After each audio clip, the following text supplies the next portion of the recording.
Good morning and welcome to the Point. We are just over a week before Decision 2014. You've got a lot of choices to make, and one of the big races that we'll be following is the race for the United States Senate. We're happy to have with us the Republican candidate for that race, Terri Lynn Land. Thanks for coming in. Thanks, good to be here. Let's talk a little bit about this in a very generic form. You've run for statewide office. You know what this is like. You were obviously an office holder in Kent County as the county clerk. What, as you looked over the landscape, other than an open U.S. Senate seat, which is in and of itself pretty unusual, what made you decide to get in this race? Well, as you mentioned, I've been Secretary of State for 2 terms, local county clerk, involved in politics and volunteer work in our great state. And I looked at what was happening in our country. Washington is broken. Now it's trying to break Michigan. I lived there during those dark years of Governor Granholm and Congressman Peters, whose policies, over 800,000 jobs were lost in Michigan. And we want to have good paying jobs in this great state. I know a lot of my friends whose kids have had to move and leave our state, and they have to visit their grandchildren in another state. So I took a look at it and said, I have an opportunity to serve here, serve our great state, be a partner with our governor and get Michigan back on track. And so I jumped in. As you mentioned, Senator Levin announced he wasn't going to run again. And so I said, hey, we can change the direction of our country. Right now, Senator Harry Reid has basically said we're not voting on anything in the Senate. There's over 400 bills in Congress alone that haven't seen the light of day in the Senate. It's a deliberative body. It should be deliberating. We need to make government work. And as Secretary of State, I did that. And so many people said to me, Terry, government needs to work again. It needs to be there for us, and that is just not happening. So I decided to get in this race and run for the United States Senate. I want to go through some issues with you because as we near this decision point, I think it's good for people to understand where you are, and we've been trying to talk with all the candidates. So I'm going to go through some of these issues. Time permitting, I want to come back and talk about this election cycle. You and I were talking just before we went on the air. This has been an unusual election cycle, to be sure, but let's start. I want to talk about ISIS and about terrorism in general. Just this past week, we saw what at least the Canadian Prime Minister believes was a terrorist attack, perhaps connected to ISIS or lone wolves that sympathize with ISIS. Where are we with this group that has kind of generated out of the vacuum in the Middle East as a nation? What is our response today, and what do you think it should be when it comes to a terror group that has proven itself to be brutal in ways that we have rarely seen? Right, exactly. ISIS is a terrorist organization, and it must be, stopped and eliminated. The president called it the JV team. He was even admitted he's led from behind. The president needs to come up with a clear, concise, and long-term plan to deal with ISIS and what's going on in the Middle East. We've talked about the fact that it's important to have these airstrikes, but we also need to make sure that we embed non-combat specialty troops with the Iraqis to help them and to help with the airstrikes. And then we also need to cut off the funding to ISIS and make sure they aren't financed. And then we need to bring together our allies and world leaders to help us in this, whether it's Saudi Arabia or the Kurds or the Sunni Arabs. They need to come together, and it needs to be a full cooperation with the United States in order to eliminate ISIS. On the broader issue of terrorism, obviously the president took troops out of Iraq. The situation on the ground since then has deteriorated, but the president said that was partially because he couldn't get an agreement to keep troops there. What is our relationship with that region versus what you think it should be? Well, he should have led. And he's part of the reason why we're in this situation right now. He did not sign that status of forces agreements to make sure that we could have, our troops there to train the Iraqis to be able to protect their borders, to make sure this didn't happen. And that was not the right decision. So now we're in this situation. The president needs to come up with a clear, concise plan. He needs to talk to his military advisors and leaders. He needs to talk to the other world leaders, and we need to stop and eliminate ISIS. You spoke a moment ago about working with our allies. That is something that many in your party have been very critical about when it comes to this president, about our relationship with our global allies, particularly with Israel and others. Are we in a good position from a foreign policy standpoint? Well, again, the president has not worked with our friends. You know, our friends don't trust us and our enemies don't fear us. That is not a position you want to be in. You have to lead, that's the responsibility, and the president hasn't done that. Now we're in the situation that we are. And again, the president has to have a clear and concise plan and bring it to Congress, and Congress should vote on it. Let's talk about another international issue. This one has to do with health, and that is Ebola. We have seen in this country at least 2, perhaps as many as 4 diagnosed cases. We've seen 1 death down in Dallas. The president has appointed a czar, and it appears that many of the healthcare units around the country are kind of stepping up to the plate. What has our reaction been to this outbreak, and has it been enough? Well, I called for a travel ban right away. We need to deal with this issue right where it is in West Africa. We need to support West Africa by sending humanitarian aid, and as we have our troops there to help with what's going on right there. But it's important that we have a travel ban, and we need to have more ports of entry, have to have a clearing station so we can detect folks that are coming here. I also support putting an Ebola fund together like they did with the tsunami with President Bush and Clinton, so that it can raise the resources that we need to help the folks in West Africa. And then we need to have regional centers here in our country that can deal with this issue. You know, our healthcare workers need to be trained. They need to have the resources they need in order to combat this disease. And I think regional centers would best work for that. When you think about healthcare, one of the things that has been an issue for virtually every Republican running this year is the Affordable Care Act. And many have said, and I believe, and if I misquote you, please correct me, but I believe you have said that the Affordable Care Act, some of your colleagues like to call it Obamacare, should be repealed and replaced. And if that is your position, notwithstanding how difficult it would be to repeal it with the president still in office, even if Republicans take the Senate, they won't have a veto-proof Senate, certainly not a veto-proof House. But with all of that aside, if you could repeal the Affordable Care Act, what would you replace it with? Well, that is correct. My position is to repeal and replace Obamacare. What we're talking about in the campaign trail is making an Affordable Care Act that would actually work. And that would be one where you can buy it with pre-tax dollars like businesses can, one where it's affordable by having to be able to purchase it across state lines to keep the prices competitive. Keep that patient-doctor relationship, which is so critical when you're going through a long-term health care issue. You know, in Michigan, over 225,000 folks have lost their plan, lost their doctor, and their costs have gone up. So we think if we believe that this would be the best way to do this, so we could have the best health care system in the world once again. What would that look like? And I understand that you outlined some of those things you would do. So would the exchanges, would all of that in a repeal go away? Well, you know, there's a few things. People had health care that they liked, and the president promised us we could keep it and the cost would go down.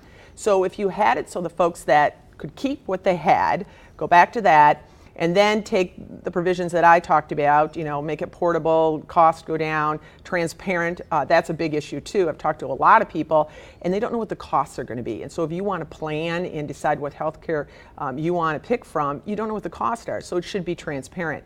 And then take care of those who truly do need health care.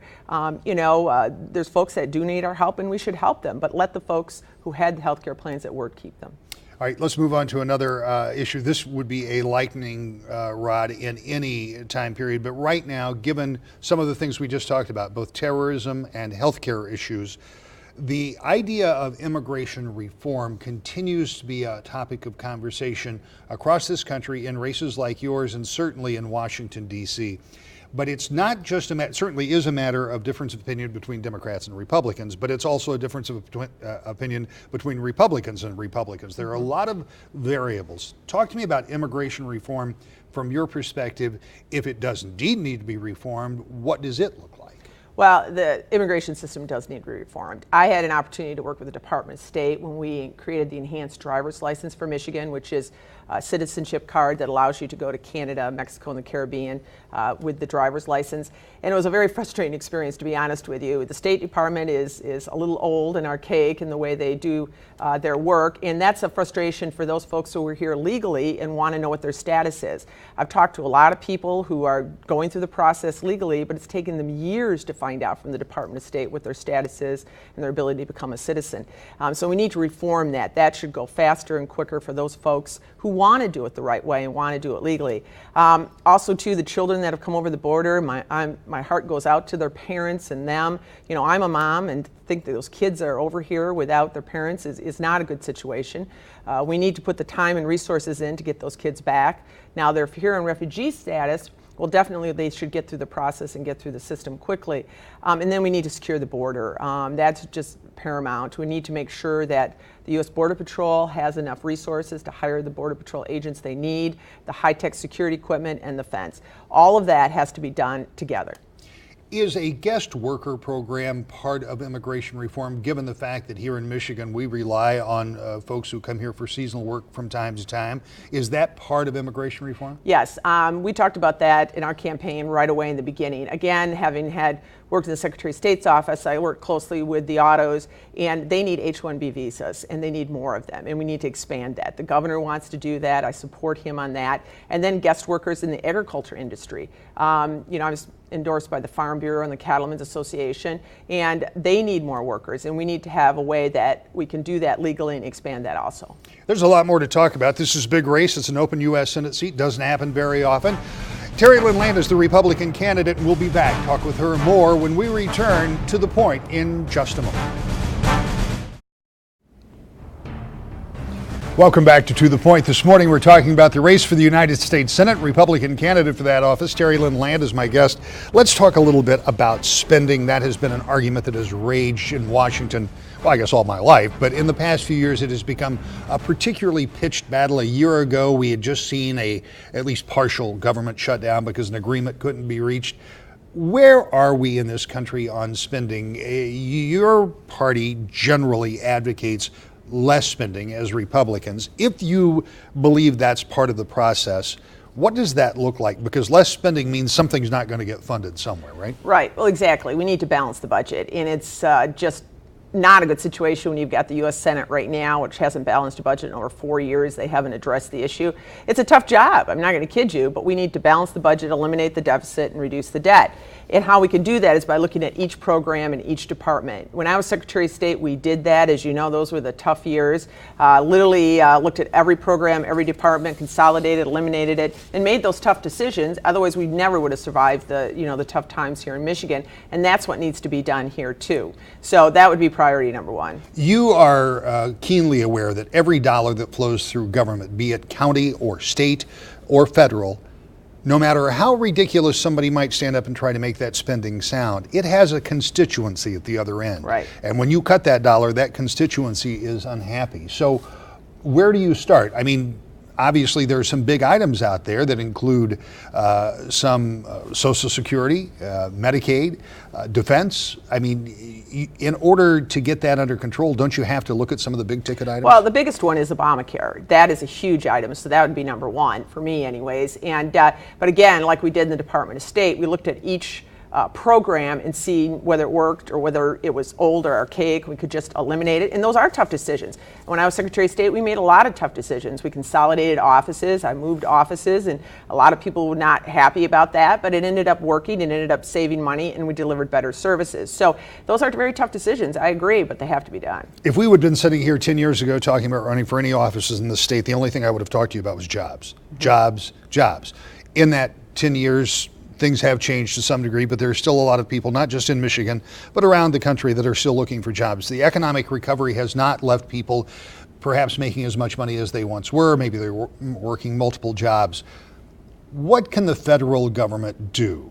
Not necessarily to create jobs, but to create an environment. And what could you as a United States Senator do to help foster an environment within the country to help that recovery become the full recovery where people have the kind of jobs they did prior to this Great Recession? Well, exactly. Fortunately, Michigan is coming back, and I want to partner with the governor to do that. But it's a couple of things. One of the things we're proposing is that students would be able to get loans to get skilled trades.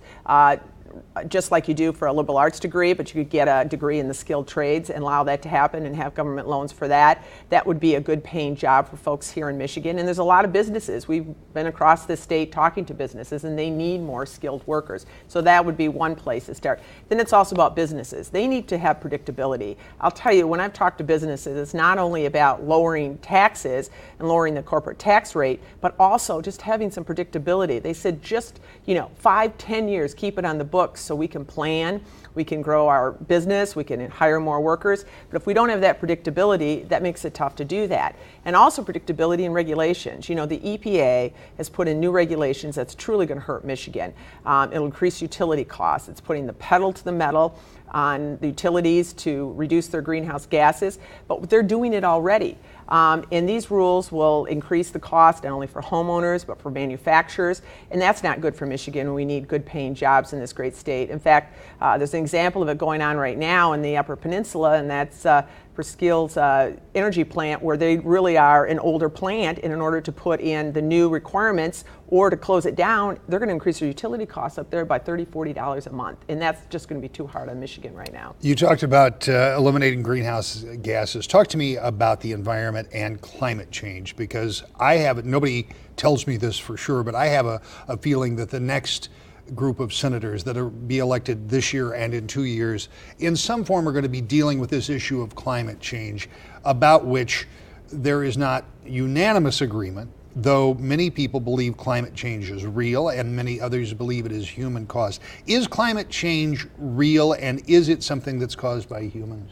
Well, first of all, we need an energy policy for the security of our country. That's very important. And I do believe climate is changing, and humans do contribute to that. But on the other hand, we need to make sure that we do it in a common sense, reasonable manner. And that's where, again, the EPA coming in with their new regulations right now are really going to hurt Michigan at a time when the energy companies are already reducing their greenhouse gases.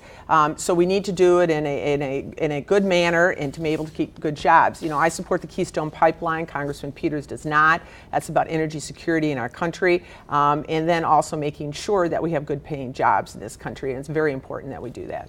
I want to turn your attention to some issues that you have heard about during this campaign. Let's talk about equal pay for equal work for men and women, and let's wrap into that a federal minimum wage. First of all, equal pay for equal work, man, woman, standing side by side doing the same job. Do you believe that there should be some federal oversight to make sure that they both get paid the same? Well, the laws are already in the books for equal pay for equal work, and we need to enforce the laws that are there. As Secretary of State and County Clerk, I worked with a lot of women in our office, and one of the things that I believe, equal pay and equal work is good, also flexibility is good, and also giving training is good. I created a lead worker program so women in the workplace could learn how the skills of the job of management, so when an opening came up, they could apply for that job. And by the time I left the County Clerk's office, we had more women managers than we started, and the same thing when I left the Secretary of State's office. I've always been an advocate for women and always tried to be there to support them when they wanted to move up to get those good paying jobs in this great state. So that's something I've always been supportive and will continue to. Should the federal minimum wage be increased? I know there have been plans that talk all the way up to $15, but some less than that. Is that a way to spur economic development? Well, I want good paying jobs. That's the most important thing. I was a waitress. I worked under minimum wage. I did all that.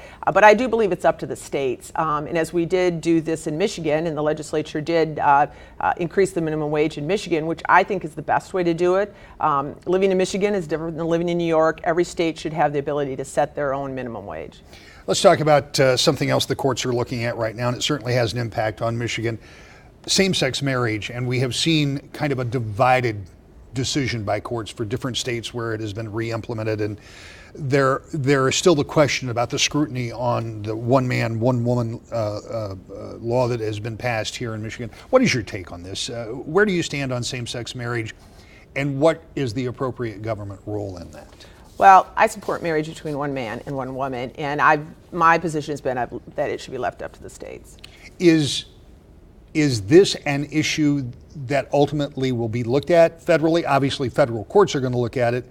If they make a decision, does the federal legislature get involved, or does it just remain state by state? Well, as I mentioned, I believe it should be left up to the states. So. All right. Let's talk a little bit about what I think has been I'm going to use a technical term, a weird campaign cycle. This has been a year where there's an open seat for the United States Senate. Doesn't happen very often. Yet, neither you nor Congressman Peters had a primary going through this. I mean, that in and of itself is unusual. Wouldn't you agree? Yeah, I think the reason being is that because this is a national race, and we talked about this a little bit earlier, it's about the direction of our country, and the Republicans have an opportunity in many states to win, and they could, and I believe will take over the Senate, and it will change the direction. So that's why there's such interest in this, and I believe that's why we did not have a primary, because it was going to be such a big race. In fact, Michigan has had more money spent in this state than almost any other state on this race. It's going to be a very close race. The president's policies are on the ballot. He said it himself. It's about the direction of the country. It's about jobs, the economy. It's about the health care. It's about foreign policy. It's about safety and security of our country, whether it's the foreign policy issues that we're dealing with ISIS or Ebola. The president's on the ballot. What has the tone been like? And let's just kind of cut through it. You've heard the criticism about the campaign. We haven't seen you and Congressman Peters together, with the possible exception of one appearance on Mackinac where you weren't really together. You were just in the same place at the same time. For that matter, we've only seen one joint appearance for the candidates for governor.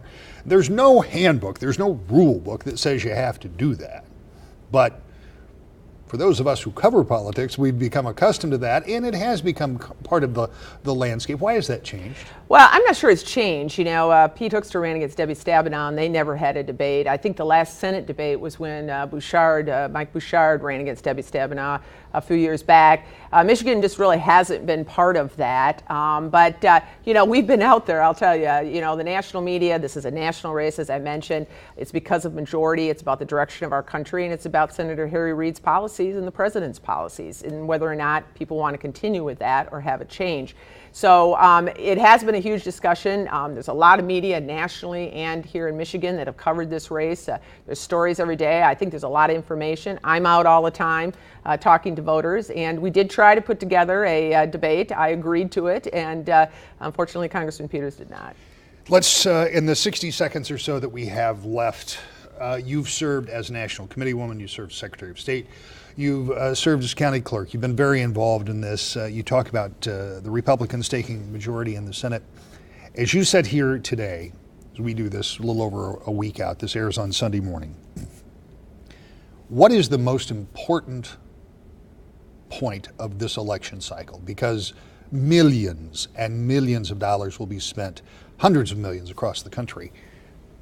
What is the most important thing from your perspective that needs to happen after this election is done? After we get in the United States Senate, the most important thing is to work for Michigan, putting Michigan first, and making sure that we have great paying jobs in the state, make sure we have a healthcare system that works, make sure we have safety and security in this country, whether it's dealing with ISIS overseas or whether it's dealing with Ebola as we're doing right now. Those are the major issues, and the opportunity to vote on them and vote them up or down in the Senate is where we need to be. Republican Terri Lynn Land is a candidate for the United States Senate. Thank you for coming in and being with us, and you stay with us. We're back with more To the Point in just a moment.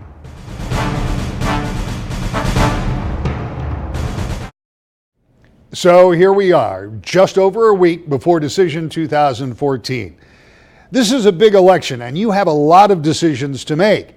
You may be wondering exactly who you'll vote for. Well, one of the ways that you can review our candidate profiles is by going to woodtv.com. Not only will you see the stories that we've done through Decision 2014, you can also find all of the To the Point programs that we've done. So the long-form interviews with many of the candidates for some of the really big races. You can also use our website at woodtv.com to find a sampled ballot and all the information you'll need before making that decision. Now, this morning you had a chance to hear from the Republican candidate running for the United States Senate, Terri Lynn Land. Next week, it's our hope to bring you a similar interview with the Democratic candidate, Congressman Gary Peters. That's one of those big races that you'll have to decide, along with the race for governor, all of the constitutional offices, the entire congressional delegation, 110 members of the state House and 38 members of the state Senate, all up for election this cycle. We, of course, will continue to bring you the most comprehensive coverage between now and Election Day and beyond, because it's really after the election that really matters. All of that comes up as you'll join us every Sunday morning between now and the election, and of course beyond, right here on Wood TV 8, 10 o'clock for To the Point.